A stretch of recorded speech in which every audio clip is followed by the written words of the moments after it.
오늘 본문은 우리가 너무나 잘 알고 있는 달란트 비유입니다.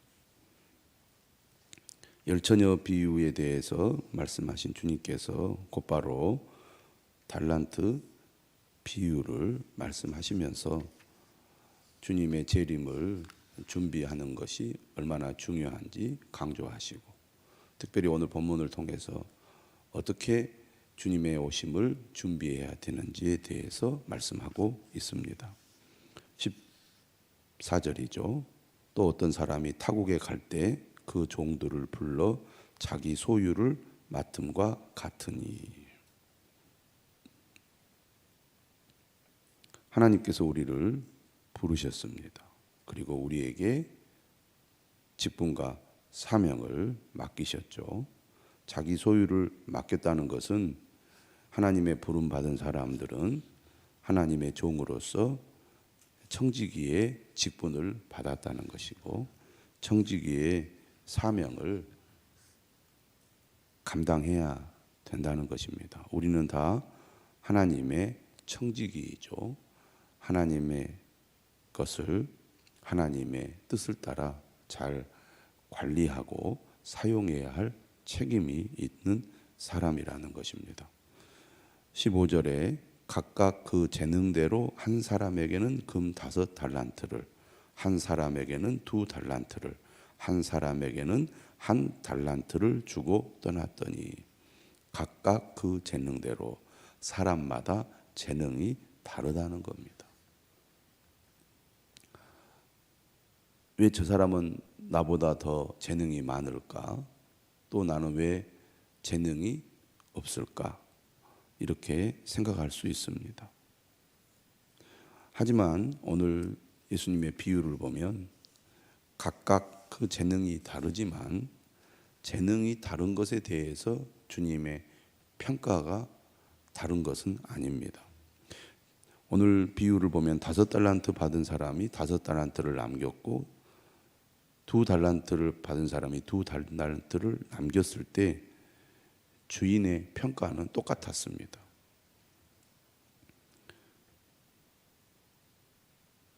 이러한 주님의 평가를 볼 때 우리는 다른 사람과 재능이 다르다고 비교할 필요가 없다는 것을 알 수가 있습니다. 내게 주어진 역할과 책임이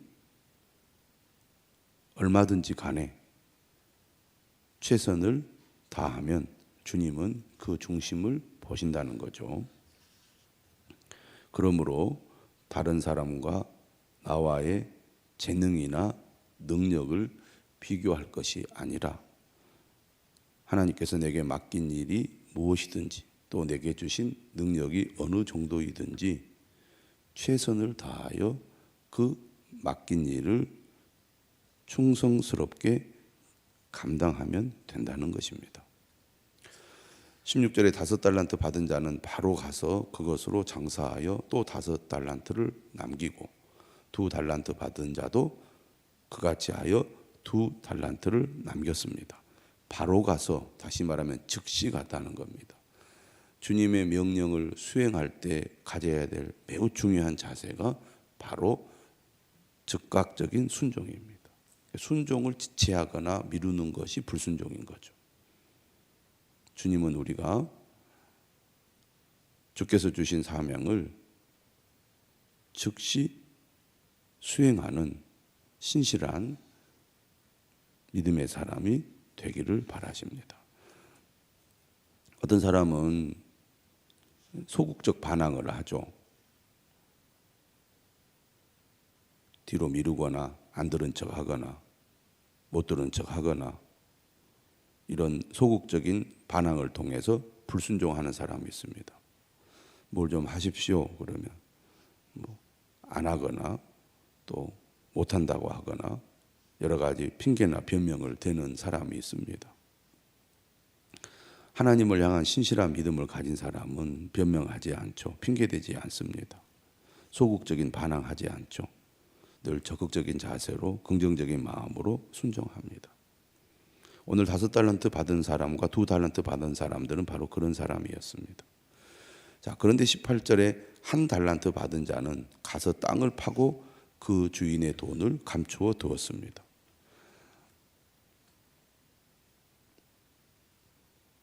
마태복음 13장에 밭에 감추인 보화 비유에 대해서 말씀하면서 고대인들이 당시 재산을 안전하게 보호하는 수단으로 땅 속에 묻어두었다는 말씀을 드렸습니다. 손해보지 않기 위해서 가장 안전한 방법이라고 하겠습니다. 여러분에게 많은 돈이 있는데 그 돈을 지키기 위해서 어떻게 하겠습니까? 투자하시겠습니까? 두려움이 많은 사람은 투자를 못합니다. 왜? 손해볼 수 있기 때문이죠. 가장 안전하게 재산을 지키는 방법은 온금을 지키는 것이죠. 아무것도 하지 않으면 됩니다.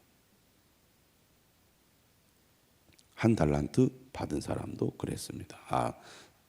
받은 것이 얼마 안 되기 때문에 있는 것이라도 잘 지켜서 주인에게 책망이라도 듣지 않으려고 했구나, 이렇게 생각할 수 있습니다.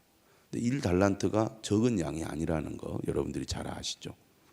매일 성경에도 나와 있지만 1달란트는 6,000데나리온입니다. 1데나리온이 하루 품삯이니까 6,000데나리온은 약 20년치 임금입니다. 20년 동안 한 푼도 쓰지 않고 저축을 했을 때 소유할 수 있는 금액이 1달란트죠. 그러니까 많은 돈이잖아요. 1달란트 받은 사람은 그것을 가지고 주인의 뜻대로 가서 장사를 했어야 되는데 장사하지 않고 땅속에 묻어둔 겁니다. 17절이죠. 19절입니다. 오랜 시간이 흘렀습니다. 오랜 후에, 이렇게 시작하죠. 오랜 후에라는 것은 주인이 종들에게 충분한 기회를 주었다는 겁니다. 하나님께서 우리에게 사명을 주셨을 때 충분한 기회를 주십니다.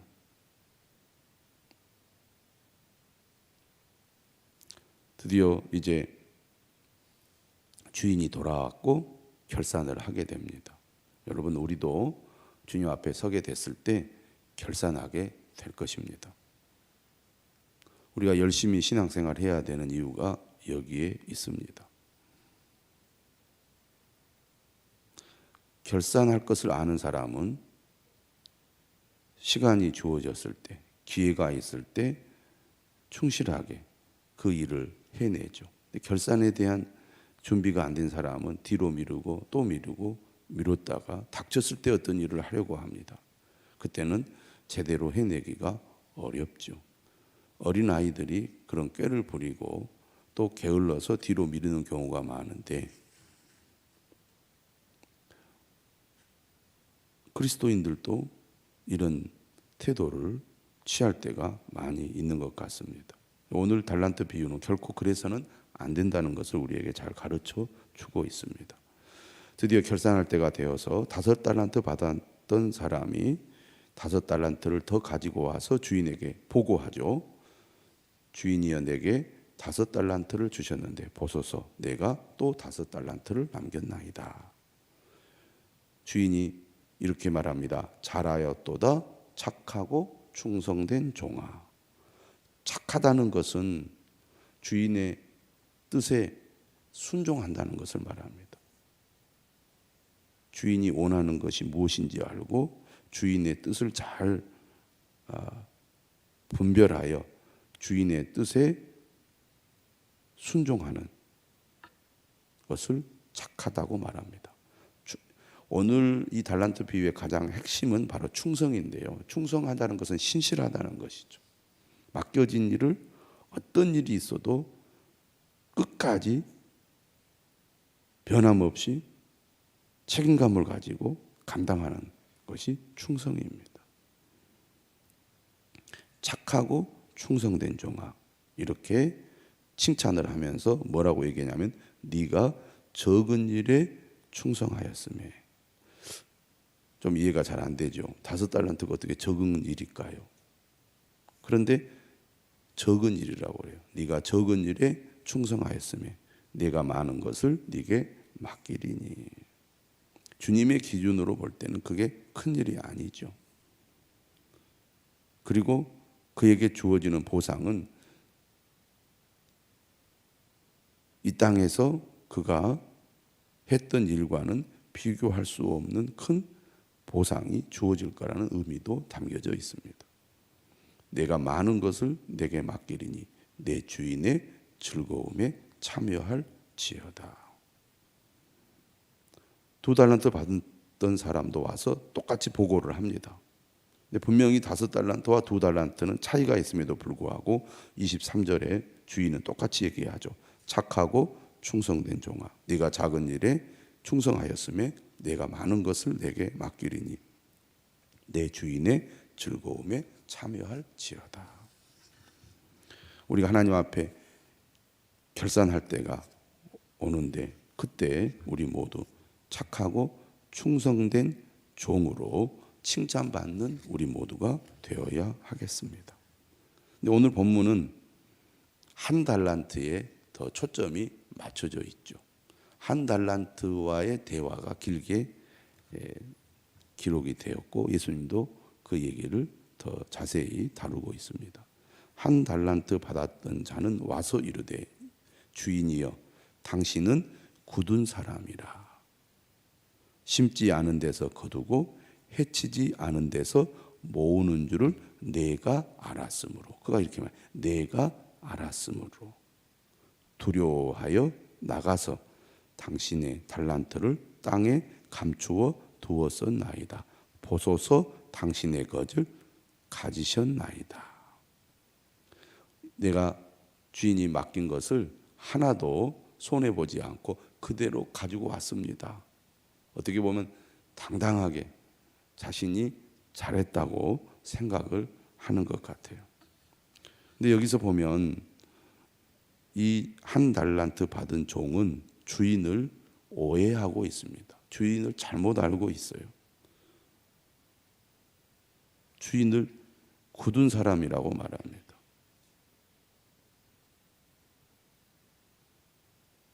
마음이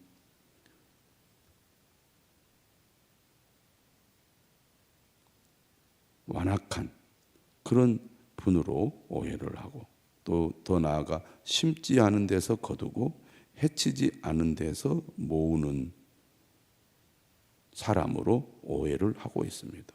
그러니까 주인을 잘못 알기 때문에 주인의 뜻을 오해하고 행동을 하게 된 거죠. 오늘 우리도 마찬가지입니다. 하나님이 어떤 분인지 오해하고 잘못 알면 우리의 행동이 잘못될 수 있다는 거죠. 하나님이 어떤 분이신지를 우리가 잘 알아야 됩니다. 그저 내가 내 짐작에 내 생각에 하나님은 이런 분이실 거야 라고 정의를 내리고 그렇게 행동하면 안 되겠습니다. 하나님이 어떤 분인지 우리가 잘 아는 길은 하나님의 말씀입니다. 말씀에 귀를 기울여야 하는 이유가 여기에 있는 거죠. 하나님이 어떤 분이신지, 하나님의 뜻이 무엇인지를 늘 말씀을 통해 귀를 기울여야 되는데 많은 사람들이 내가 하나님 어떤 분인지 알아. 그리고 자기 생각에 자기 기준으로 하나님을 정의하고 자기 생각대로 행동을 하는 경우가 많은데 오늘 1달란트 받은 사람이 그런 사람이었습니다. 하나님을 오해하고 하나님을 오해하기 때문에 하나님의 뜻을 잘못 이해를 하고 결국 잘못된 행동을 하고 만 겁니다. 그래서 그는 두려워한 거예요. 왜?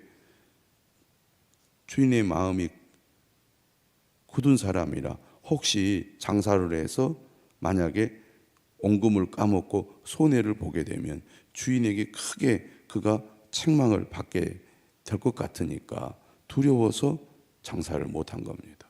실패에 대한 두려움이 있었던 거죠. 그래서 차라리 내가 주인에게 욕을 먹을 바에는 아무것도 하지 않고 온금이라도 내가 지키는 것이 오히려 주인을 기쁘게 하는 것이 아닌가라고 그가 잘못 생각을 한 겁니다.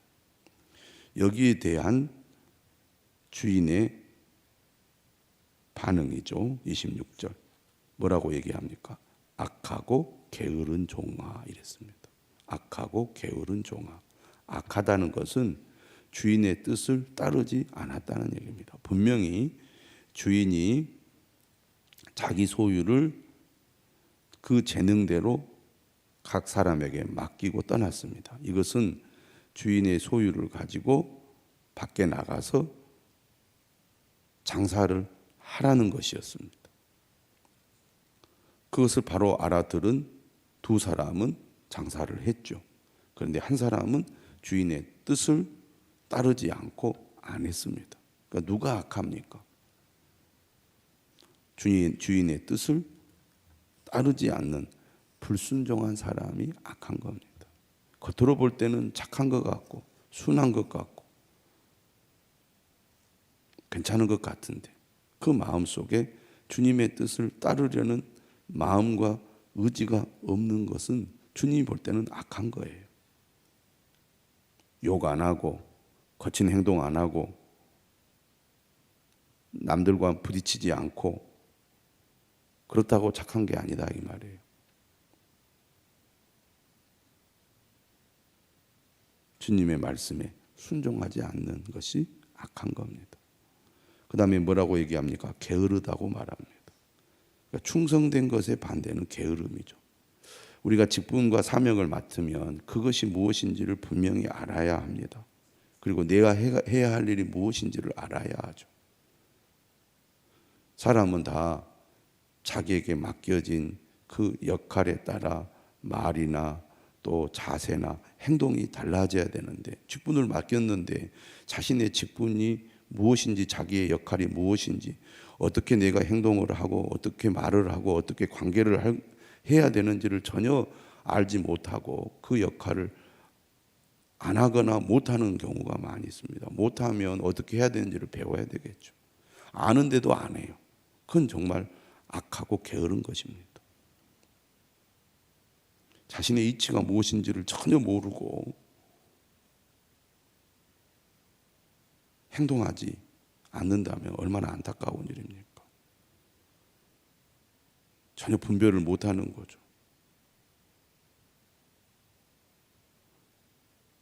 그래서 항상 겸손한 마음으로 배워야 하고 또 물어야 하고 늘 생각을 해야 되고 그래야 됩니다.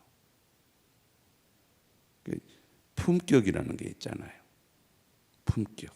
그 품격을 우리가 갖춰야 되는데 전혀 그거를 갖추지 못하는 경우들이 많이 있습니다. 지금 이 사람이 그런 거죠.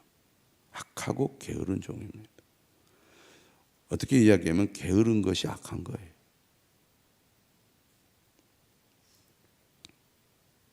왜 이런 일이 일어납니까? 하나님이 어떤 분인지를 오해한 거죠. 하나님의 뜻이 무엇인지를 잘못 알고 있었기 때문입니다. 그래서 이렇게 얘기하죠. 나는 심지 않은 데서 거두고 해치지 않은 데서 모으는 줄로 네가 알았느냐? 그러면 네가 마땅히 내 돈을 취리하는 자들에게 이제 맡겼다가 내가 돌아와서 내 원금과 이자를 받게 하였을 것이니라. 돈을 관리하는 그런 사람들에게 맡겨서 이자까지 남겨가지고 가져오지 그랬느냐 그런 얘기입니다. 여기서 우리가 이 비유를 보면 주님은 용기를 가지고 맡겨진 일을 최선을 다하는 사람이 되기를 원한다는 것을 알 수 있습니다. 우리가 어떤 일을 할 때 그 일을 잘 못할 수도 있죠. 열매를 거두지 못할 수도 있습니다. 좋은 결과를 얻을 수 없을 수도 있어요. 중요한 것은 그 일을 우리가 충실하게 잘 감당하려고 하는 것입니다. 두려워서 안 하는 것을 주님은 매우 악하다고 말합니다. 게으르다고 말합니다. 실패하더라도 그 결과가 좋지 않더라도 최선을 다해서 용기를 가지고 그 일을 하기를 원하신다는 겁니다. 근데 많은 사람들이 두려움을 가지고 아예 시작도 하지 않아요. 어떤 일을 해야 되는지 분명하게 들었음에도 불구하고 그 일을 안 해요. 시도조차 안 합니다.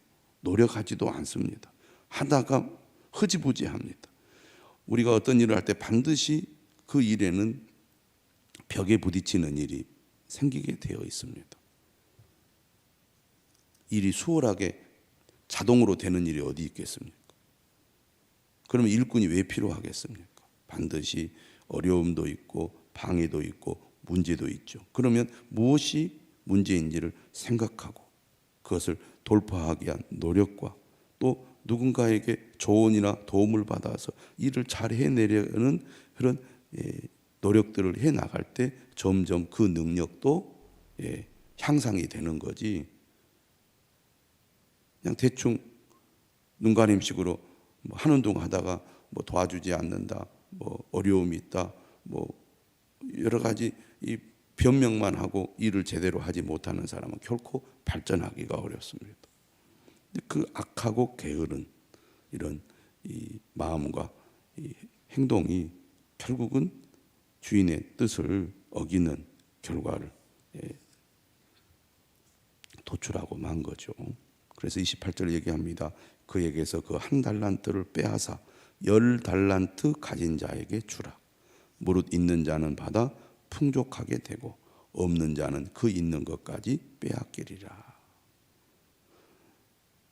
충성을 다한 신실한 제자들에게는 하나님의 큰 상이 주어질 것이지만 악하고 게으른 종은 심판을 피할 수 없을 거라고 말씀합니다.